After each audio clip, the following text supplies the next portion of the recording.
Dear learner, welcome back to the Samad Academy, one-stop e-learning platform for your all accounting needs like GST, TDS, Tally, etc. So the topic is cancellation or you can say surrender of GST and along with final return. तो cancellation and surrender एक process है जहां पे GST holder चाहे तो अपना GST registration cancel या surrender कर सकता है। इसके सीक्वेंसेस क्या है, किस केस में कैंसिलेशन होता है, किस केस में सरेंडर होता है and after cancellation and surrender क्या क्या प्रिकॉशंस एक जीएसटी होल्डर को रखने होते हैं, वो सारी चीजें हम इस वीडियो में डिस्कस करेंगे। So let's start.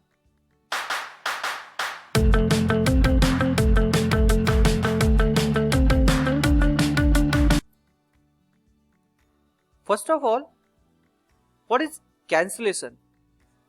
सी, जिस तरीके से हमने रजिस्ट्रेशन देखा कि जीएसटी रजिस्ट्रेशन करने के टाइम पे हमें क्या क्या चीजें चेक करनी होती है, लाइक टर्नओवर, हमारा स्टेट, हमारा नेचर ऑफ सर्विसेज, हमारा बिजनेस नेचर क्या है। वो उसके अकॉर्डिंगली हम अपना जीएसटी का रजिस्ट्रेशन करते हैं। बट रजिस्ट्रेशन करने के बाद ये पता चलता है कि fine, either due to any reason हम लोग बिजनेस डिसकंटिन्यू कर रहे हैं, या फिर हम बिजनेस बंद कर रहे हैं XYZ रीजन की वजह से, या फिर बिजनेस नहीं चल रहा है, जो भी रीजन है, अगर आप डिसाइड करते हो कि हम बिजनेस बंद कर रहे हैं या फिर हमारा जो टर्नओवर उतना है ही नहीं कि हमें जीएसटी रजिस्ट्रेशन करना कंपलसरी है, तो in such cases you can opt for GST surrender. तो सरेंडर मतलब, कैंसिलेशन मतलब होता है सरेंडरिंग जीएसटी बाय वॉलेंट्री और from tax officer. It means अगर आपने जीएसटी रजिस्ट्रेशन लिया है, अगर आपको लगता है कि आपका बिजनेस डिसकंटिन्यू हो रहा है या फिर आपका टर्नओवर उतना नहीं है, तो आप अपना जीएसटी रजिस्ट्रेशन खुद से कैंसिल कर सकते हो, या फिर टैक्स ऑफिसर को अगर अप्रोप्रिएट लगता है कि अगर आपने कुछ जीएसटी नॉर्म्स या फिर कंप्लायंसेस फॉलो नहीं किए हैं, तो टैक्स ऑफिसर भी आपका जीएसटी रजिस्ट्रेशन कैंसिल कर सकते हैं। will not be able to collect tax on invoice। एक बार आपका जीएसटी कैंसिल हो गया, डेफिनेटली आगे आप कोई भी invoice as a tax invoice के तौर पे रेज नहीं कर सकते हो और ना ही आप सामने वाली पार्टी से कोई टैक्स कलेक्ट कर सकते हो। will not be able to file any further tax return। yes, अगर आप अब तक जो भी GSTR 1, 3B, GSTR 4 या फिर आप जो क्वार्टरली फाइलिंग है CMP 08 फॉर कंपोजिट डीलर, आप जो भी रिटर्न फाइलिंग करते थे, एक बार आपने जीएसटी रजिस्ट्रेशन कैंसिल कर दिया, you will not be able to file further registration. Will not pay any GST for further month. Obvious सी बात है, ना टैक्स कलेक्ट करोगे, ना ही टैक्स कलेक्ट करोगे, तो टैक्स कलेक्ट करोगे नहीं तो फिर टैक्स गवर्नमेंट को कहां से पे करोगे? That is right.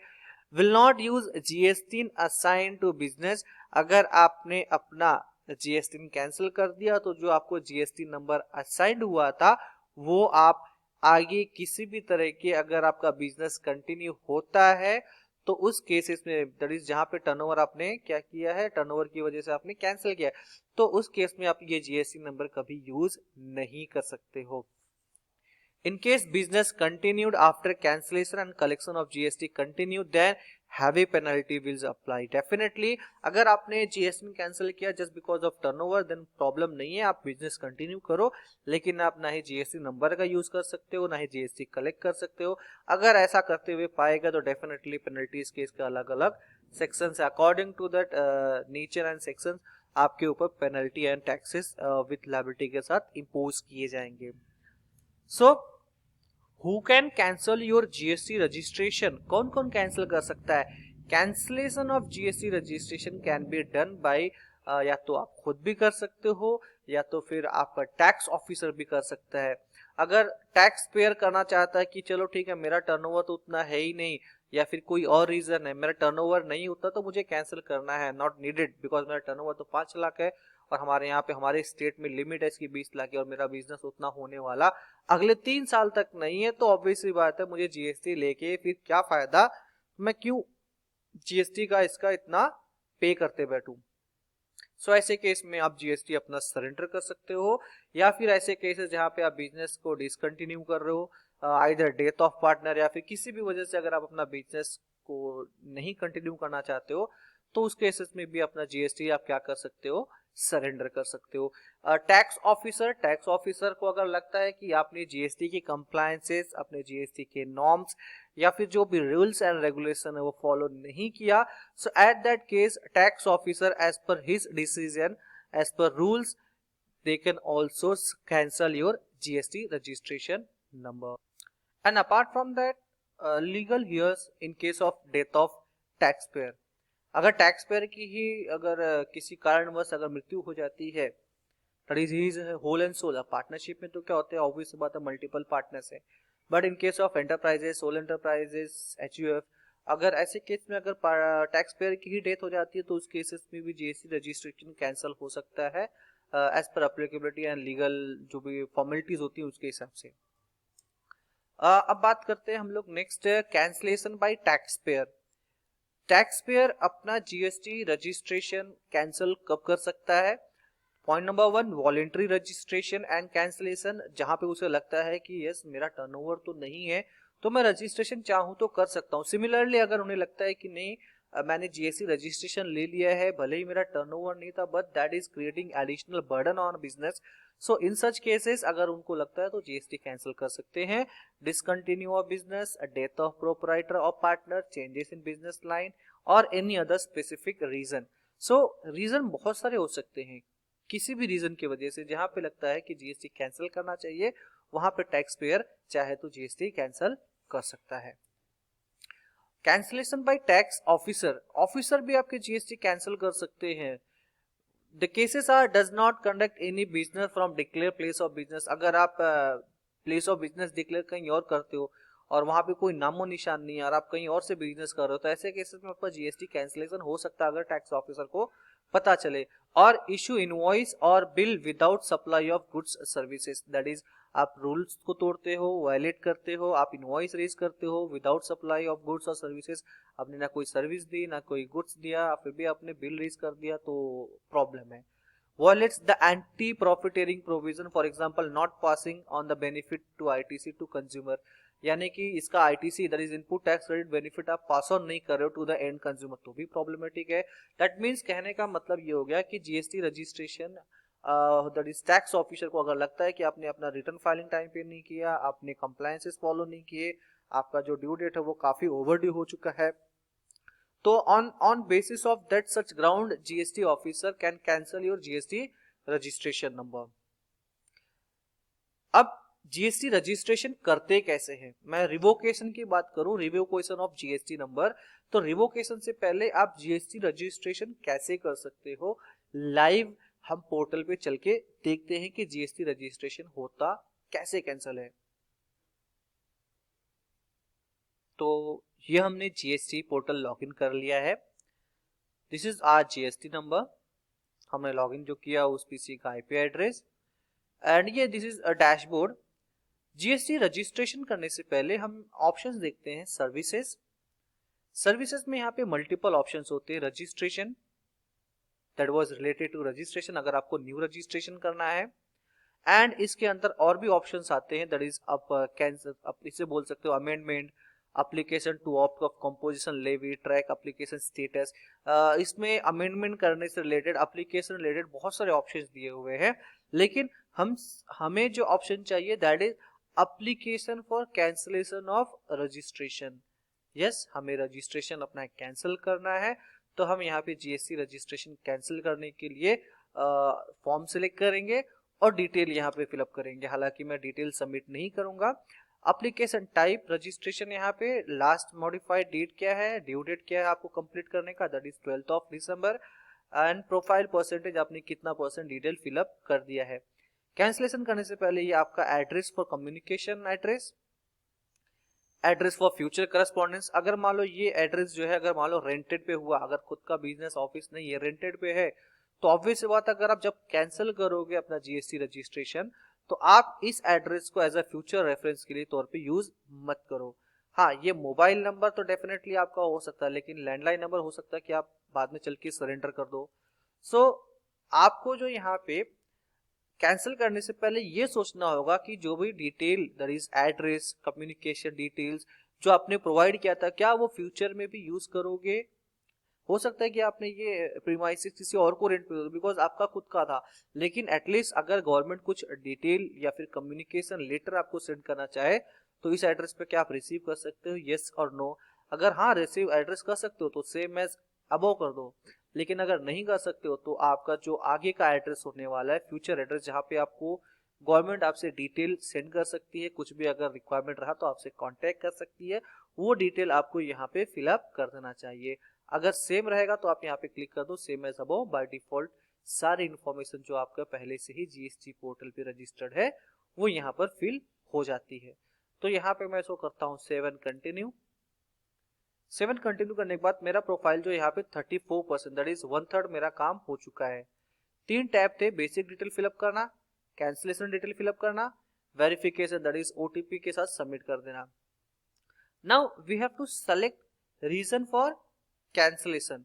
Reason for cancellation that is changes in the constitution of business leading to change in PAN. Business का कॉन्स्टिट्यूशन चेंज किया, बिजनेस का कॉन्स्टिट्यूशन चेंज होने की वजह से पैन चेंज हुआ, पैन चेंज हुआ तो ऑब्वियस बात है जीएसटी भी चेंज करना पड़ेगा।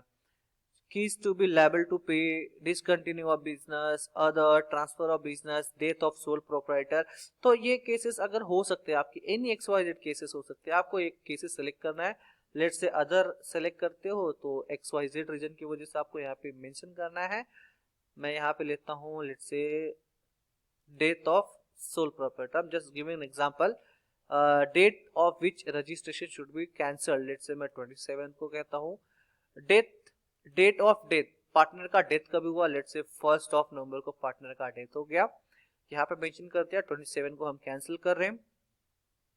टैक्स पेबल ऑन स्टॉक, अगर आपका कोई स्टॉक बैलेंसेस है जिसपे टैक्स पेबल अभी भी बनता है, जिसपे अभी भी टैक्स लायबिलिटी निकलती है, तो यहाँ पे आपको डिटेल सबमिट करना पड़ेगा। अगर टैक्स पेबल निकलता है, amount of tax payable in respect of import capital goods held in stock of effective date of cancellation of registration, अगर ये डिटेल्स, अगर वैल्यू ऑफ स्टॉक क्या है, उस पे सीजीएसटी, एसजीएसटी, आईजीएसटी की वैल्यू कितनी है, वो आपको यहाँ पे फिल करना पड़ेगा।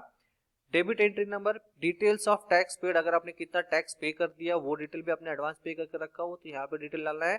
Payment of electronic credit ledger, आपने क्रेडिट लेजर में कितना अमाउंट है वो भी आपको यहाँ पे एंटर करना है। दैट इज आपने सेल्स पे कितना टैक्स पे कर चुके हो ऑलरेडी, वो डिटेल यहाँ पे एंटर करना है। आपने कितना क्रेडिट लेजर, दैट इज आपने कितना क्रेडिट लेजर में आईटीसी बैलेंस लिया हुआ है वो भी यहाँ पे एंटर करना है। एंड सब टोटल कितना हो जाता है, सेव एंड कंटिन्यू। हालांकि मैं सेव एंड कंटिन्यू नहीं कर रहा हूँ इसको, बिकॉज यहाँ पे डिटेल्स मुझे सारी की सारी फिलअप नहीं की है मैंने। So as per your business के हिसाब से यहाँ पे आपको अपलोड करने हैं डिटेल, साथ साथ में आपको सपोर्टिंग डॉक्यूमेंट अपलोड करना है। Mandatory field can not be left blank, जो फील्ड मैंडेटरी है आप उसको ब्लैंक नहीं छोड़ सकते हो। मैंडेटरी फील्ड जैसे कि आपका ये हो गया डेट ऑफ पार्टनर की, जैसे कि यहाँ पे रेड मार्क है, आप इसे विदाउट फिलअप किए हुए आगे नहीं बढ़ सकते हो। सिमिलरली अगर कोई भी ले लो, आपका डिसकंटिन्यू ऑफ बिजनेस ही ले लो एग्जांपल, तो यहाँ पे डेथ ऑफ पार्टनर का चीजें निकल जाती हैं, बट अदर डिटेल तो डेफिनेटली आपको फिल करने ही पड़ेंगे। 7 कंटिन्यू। 7 कंटिन्यू करने के बाद I hear bye declare name of person place, मैं सबमिट नहीं करूंगा बिकॉज ये सबमिट करूंगा तो ये एक्चुअल में कैंसिल नहीं होगा बल्कि ये सेव हो जाएगा, इसका डिटेल टैक्स ऑफिसर को चला जाएगा और वहां से फिर एक कैंसिलेशन ऑर्डर इशू किया जाएगा। जैसे वो एक्सेप्ट होता है कैंसिलेशन ऑर्डर इशू किया जाएगा और within some period of time ये अपना जो जीएसटी रजिस्ट्रेशन है वो कैंसिल हो जाएगा। So this is the process, the way अगर आप अपना जीएसटी रजिस्ट्रेशन कैंसिल करना चाहो तो कैंसिल कर सकते हो, लेकिन कैंसिल कब करना है वो डेफिनेटली आपको पता होना चाहिए। इसकी कुछ शर्तें हैं, जीएसटी रजिस्ट्रेशन करने की कुछ शर्तें हैं। शर्तें जैसे कि आप जीएसटी रजिस्ट्रेशन नहीं कर सकते हो कब, अगर आपने सारा का सारा टैक्स लायबिलिटी गवर्नमेंट को पे नहीं कर दिया तब तक आप कोई जीएसटी रजिस्ट्रेशन कैंसिल नहीं कर सकते हो।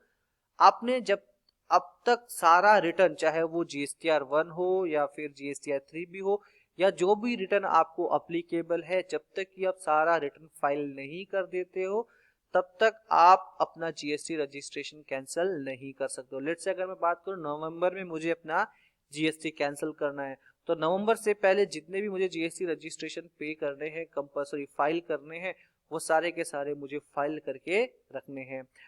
आप जीएसटी रजिस्ट्रेशन कैंसिल नहीं कर सकते हो उस केस में जहां पे अगर आपको गवर्नमेंट से किसी तरह का सो कॉज नोटिस आया हुआ है, जहां पे कोई डिमांड रेज की गई है, जब तक कि वो नोटिस या फिर डिमांड को आप खत्म नहीं करते हो तो तब तक अपना जीएसटी रजिस्ट्रेशन कैंसिल नहीं कर सकते हो। और भी कुछ रीजन हो सकते हैं जहां पे अपना जीएसटी रजिस्ट्रेशन कैंसिल नहीं कर सकते हो, जब तक कि वो सारी चीजें आप क्लियर नहीं करते हो।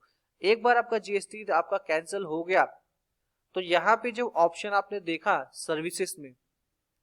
सर्विसेज में आपने ऑप्शन देखा यहाँ पे रजिस्ट्रेशन में एप्लीकेशन फॉर कैंसिलेशन, फिर यहाँ पे आपका जीएसटी जो है कैंसिल हो जाता है। और अगर आपने वॉलेंट्री कैंसिल कर दिया, वॉलेंट्री यानी कि आपने खुद से कैंसिल कर दिया, एक्सेप्ट हो गया, तो यहाँ पे आप डाउनलोड कर सकते हो अपना। या फिर अगर जीएसटी डिपार्टमेंट के टैक्स ऑफिसर ने कैंसिल किया हुआ है तो यहाँ पर ऑप्शन आएगा revocation of cancelled G registration. Revocation यानी कि आप अपना जीएसटी जो डिपार्टमेंट की तरफ से हुआ है कैंसिल, आप उसको रिवोक कर सकते हो। तो रिवोक यानी कि revocation of GST, revocation means the official cancellation of a decision और promises. Revocation of cancellation of registration means that this decision to cancel the registration has been reversed and the registration is still valid। यानी कि आप revocation का मतलब होता है कि आपका जो जीएसटी रजिस्ट्रेशन कैंसिल हुआ था उसको वापस लिया गया है और आपका जीएसटी जैसा था वैसा ही वापस से एक्टिवेट कर दिया गया है, वैलिड कर दिया गया है, या now you can use your GST number. So revocation भी हो सकता है, this is applicable only when the tax officer has cancelled the registration of a taxable person on his own motion। यानी कि ये तभी अप्लीकेबल है, रिवोकेशन तभी पॉसिबल है जहां पे टैक्स ऑफिसर ने अपने जजमेंट के हिसाब से किसी टैक्स पेयर का जीएसटी क्या है कैंसिल किया हुआ है। अगर उस केसेस में है जहां पे उन्होंने कैंसिल किया तो उस केसेस में टैक्स ऑफिसर जब कैंसिल करते हैं ड्यू टू XYZ रीजन, मान लो कि आपने जीएसटी फाइलिंग पिछले 6 महीने की नहीं की थी, तो ऑब्वियस सी बात है टैक्स ऑफिसर के पास पूरा राइट्स है कि वो आपका जीएसटी कैंसिल कर सकते हो। और आप जैसे ही रिटर्न फाइलिंग कर देते हो आप अप्लाई कर सकते हो for revocation of your GST registration. उस केस में क्या होगा, जिस सिंपल आपको वहां पे रीजन देना होगा कि मैंने अपना सारा रिटर्न फाइल कर दिया है, एज अ डॉक्यूमेंट के तौर पे आपको लेटर हेड पे भी सबमिट करना होगा कि हमने अपना जितना भी ड्यू डेट था रिटर्न फाइलिंग का सारा कंप्लीट कर लिया है, now please revoke our GST registration cancel. तो वो डॉक्यूमेंट सबमिट होते ही डिपार्टमेंट के पास, वो ऑफिस के पास नोटिस जाता है और वो on ground of all such criteria की सारे जो लायबिलिटी थी, जो टैक्स अमाउंट था, जो रिटर्न था, जिस बेसिस पर उन्होंने कैंसिल किया, अगर वो सारी चीजें क्लियर हो जाती है तो डेफिनेटली जीएसटी ऑफिसर आपका जीएसटी जो कैंसिल किया है उन्होंने वो रिवोक कर देंगे, यानी कि वापस उसको विड्रॉ कर लेंगे। Points to note before GST cancellation. GST cancel अगर आप खुद से कर रहे हो तो आपको कुछ बातों का ध्यान रखना होगा, जैसे कि you should take care following points before cancelling your GST। all the applicable returns are filed, yes that is important, आपने सारा रिटर्न फाइल कर दिया है। there is no pending liability and demand from department, yes proper communication address should be mentioned after cancellation, applicable annual return should be filed, final GST return that is GSTR 10 should have been filed with in 3 months। यानी कि ये सबसे important चीज ये है कि अगर आपने जीएसटी सरेंडर कर दिया है तो विद इन 3 months के अंदर, यानी कि 3 महीने के अंदर आपको अपना final return that is closure return GSTR 10 file करना होता है। Document and data should be maintain for further communication.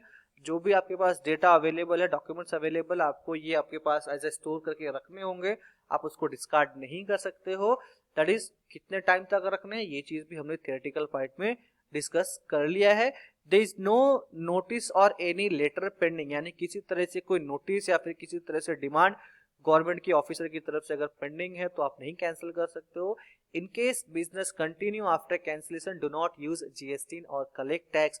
अगर आपका मान लो जीएसटी आप कैंसिल करते हो बिकॉज आपका टर्नओवर नहीं है उतना और आप बिजनेस कंटिन्यू करते हो after surrendering of your GST, then जो आपको जो प्रीवियसली जीएसटी नंबर अलॉट हुआ था उस जीएसटी नंबर का इस्तेमाल आप नहीं करोगे। नहीं कर सकते हो, दैट इज डिफरेंट, आप करोगे ही नहीं, आपको करना ही नहीं है। सो ये सब चीजें पॉइंट्स है जो आपको जीएसटी कैंसिलेशन से पहले आपको पॉइंट्स याद रखने होंगे।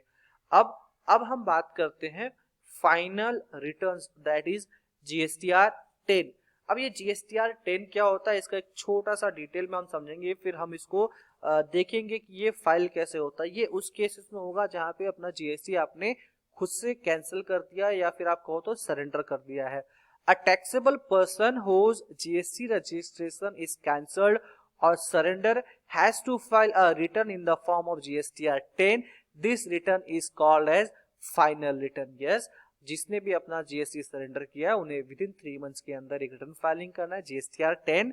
GSTR 10 must be filed within 3 months from the date of cancellation or date of cancellation order, whichever is earlier. For instance, if the date of cancellation is 1st September, then the GSTR must be filed within by the 30th of November, यानी कि 3 महीने के अंदर उनका जो due date है obvious से बात फाइल करना है। GSTR 10 is required to be filed only by the person whose registration under GST has been cancelled or surrendered. The regular person registered under GST are not required to file this return. Yes, that is obvious. GSTR 10 उन्हीं को करना है जिनका GST cancel हुआ है या फिर surrender हुआ है। If the GSTR 10 is not filed within the due date, a notice will be sent to the such registered person.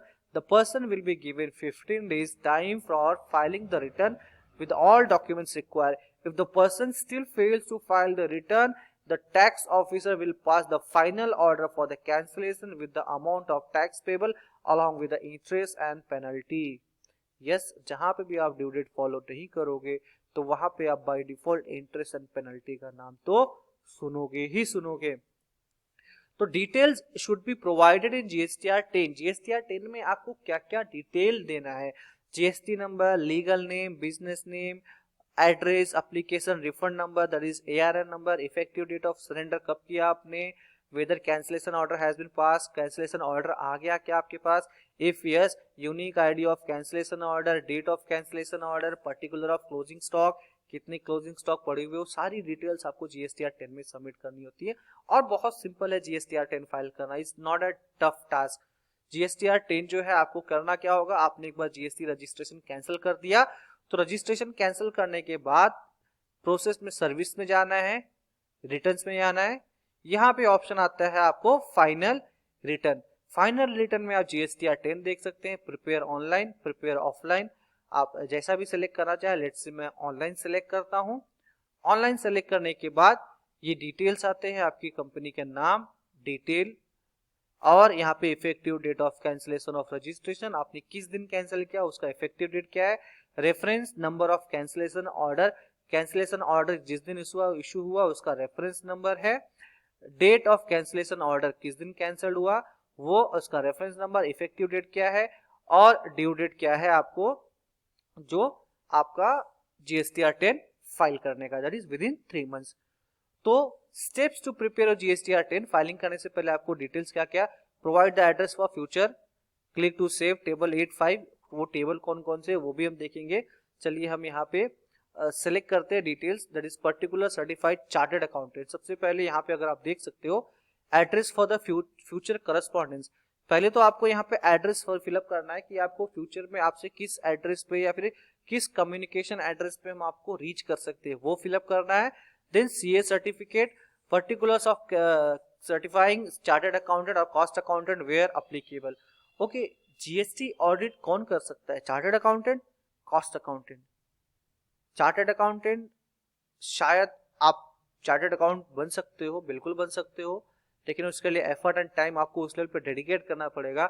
लेकिन क्या आप कॉस्ट अकाउंटेंट बन सकते हो, आपने कभी सोचा है कि आप क्या कॉस्ट अकाउंटेंट बन सकते हो, बिल्कुल बन सकते हो। कॉस्ट अकाउंटेंट बनना is not a big task, उसके लिए थोड़ा सा आपको मेहनत करनी पड़ेगी as compare to chartered accountant, company secretary, आप कॉस्ट अकाउंटेंट बिल्कुल बन सकते हो। तो आप एज अ जीएसटी प्रैक्टिशनर के तौर पे आप जीएसटी ऑडिट कर सकते हो, जीएसटी फाइल कर सकते हो, आप एक तरह से देखा जाए तो सीए ही कहलाओगे। बट चार्टर्ड अकाउंटेंट आप कॉस्ट अकाउंटेंट तौर पे कहलाओगे। अच्छे इसमें भी अच्छा खासा स्कोप है, आप इसको डेफिनेटली कर सकते हो। तो उनका detail that is name, certificate जो इशू किया रहेगा, नाम, detail, membership number and date of issuance of certificate, save CA detail, CA detail save करने के बाद यहाँ पर आता है गुड्स डिटेल्स विद इनवॉइस, उनके पास कितना गुड्स अवेलेबल है जिसका उनके पास इनवॉइस अवेलेबल है, यानी कि कितने गुड्स जो उन्होंने परचेज किया विद इनवॉइस डिटेल के साथ। गुड्स डिटेल विदाउट इनवॉइस, ऐसे कितने परचेज उनकी जिसपे सीजीएसटी एसजीएसटी है लेकिन उसका कोई इनवॉइस अवेलेबल नहीं है, तो ये दोनों डिटेल उन्हें फिलअप करनी है table number 8A B C table 8D। तो एड्रेस फॉर फ्यूचर करस्पॉन्डेंस में नाम डिटेल एड्रेस पूरा का पूरा सेव करना है। सीए का सर्टिफिकेट में भी नाम डिटेल सब कुछ पूरा फिलअप करना है, सेव सीए डिटेल। अब टेबल नंबर 8 में मैंने बताया गुड्स डिटेल विथ इनवॉइस, तो इसमें भी सारी डिटेल फिलअप करनी कि उन्होंने जो परचेज किया था वो जीएसटी के साथ था या फिर वैट के साथ था, जिससे परचेज किया उसका जीएसटी नंबर, गुड्स टाइप क्या था, डिस्क्रिप्शन क्या, उसका यूनिट क्वांटिटी कोड क्या है, टैक्सेबल वैल्यू क्या, उस पर सीजीएसटी आईजीएसटी या फिर जो भी अप्लीकेबल है वो डिटेल आपको यहाँ पे फिलअप करनी है। फिर आता है यहाँ पे गुड्स डिटेल विदाउट इनवॉइस, कैसे गुड्स जो आपके पास ऐसे परचेज जिसका आपके पास परचेज तो है लेकिन आपने उसे कोई इनवॉइस डिटेल आपके पास अवेलेबल नहीं है, तो आपको वो भी फिलअप करना है। Amount of tax payable and paid, आपकी कुछ लायबिलिटी बनती है तो ये भी यहाँ पे डिक्लेयर करना पड़ेगा। देन आफ्टर आपको यहाँ पे टैक्स पे करना, टैक्स पे करने का तरीका वही है जैसे हमने कैश वॉलेट में रेज किया, पेमेंट किया, एंड आफ्टर पेमेंट क्लियर हो गया। अवेलेबल बैलेंसेस वो आएंगे पूरे के पूरे, हमारे कैश बैलेंस है यहाँ पे रिफ्लेक्ट करेगा कितना बैलेंसेस है, लायबिलिटी कितनी बनती है, और हमने बैलेंस टैक्स पेबल कितना अमाउंट बनता है, और हमने कितना कैश बैलेंस यूटिलाइज कर लिया आईटीसी के थ्रू, और बाकी हमने कैश कितना पे कर दिया।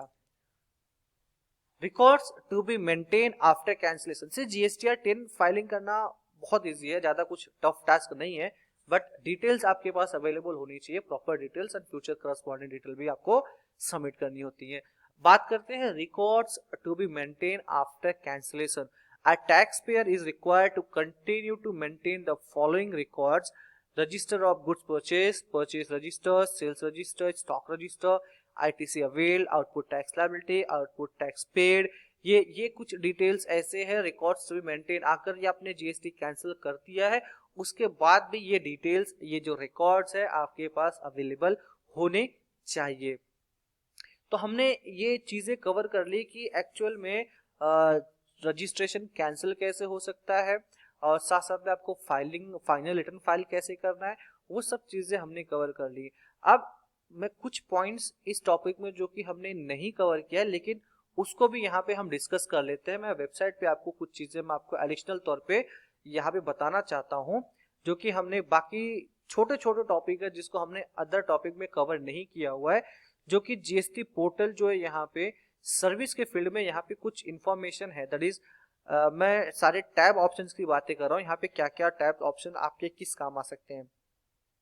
रजिस्ट्रेशन, न्यू रजिस्ट्रेशन हो गया, चाहे हमने जो रजिस्ट्रेशन के फील्ड में देखा था, अगर करना चाहे तो amendment of registration of core field, अगर आप रजिस्ट्रेशन से रिलेटेड कोई इंफॉर्मेशन चेंज करना चाहते हैं, जैसे कोर फील्ड होता है एक होता है नॉन कोर फील्ड। चलिए हम देखते हैं दोनों में डिफरेंसेस क्या है। यानी कि आपने रजिस्ट्रेशन के टाइम पे कुछ डिटेल सबमिट की थी, अगर आप वो चेंज करना चाहो तो यहाँ पे चेंज करने का ऑप्शन है, लेकिन क्या क्या चीजें चेंज कर सकते हो यहाँ पे, जैसे कि यहाँ पे बिजनेस का डिटेल, प्रमोटर का नाम, यहाँ पे ये नाम यहाँ पे एडिट करने का ऑप्शन नहीं दे रहा है तो हम यहाँ पे चेंज कर सकते हैं, नहीं चेंज कर सकते हैं। ठीक है, कंटिन्यू।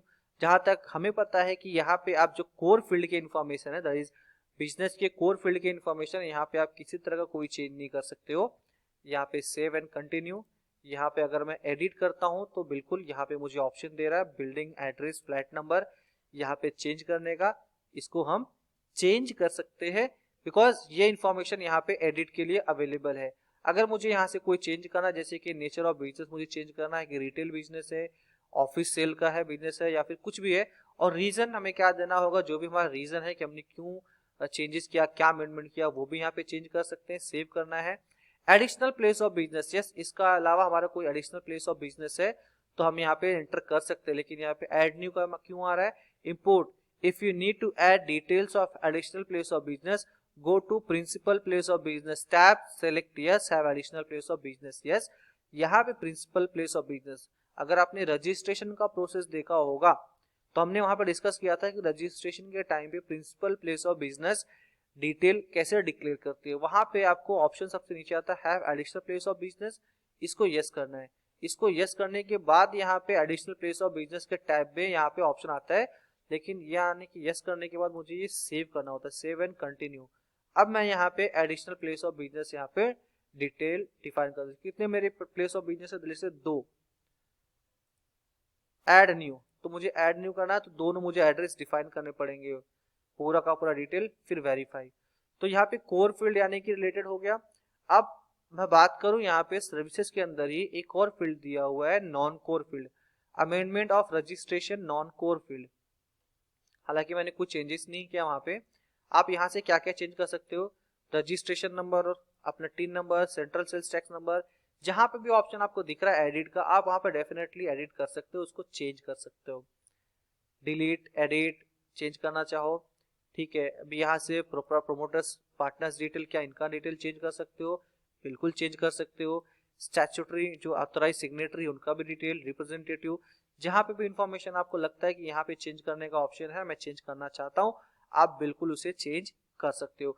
तो रजिस्ट्रेशन सर्विसेज के अंदर में जो रजिस्ट्रेशन टैब में amendment of core field non core field जो है आपको ऑप्शन प्रोवाइड करता है, जहां पे आपने जो बिजनेस के basic detail at the time of registration fill किए थे वो आप चेंज कर सकते हो।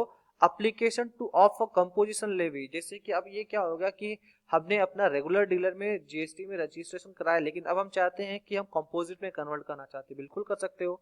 Application for withdrawal from composition, आपने एप्लीकेशन किया लेकिन उसको विड्रॉ करना चाहते हो।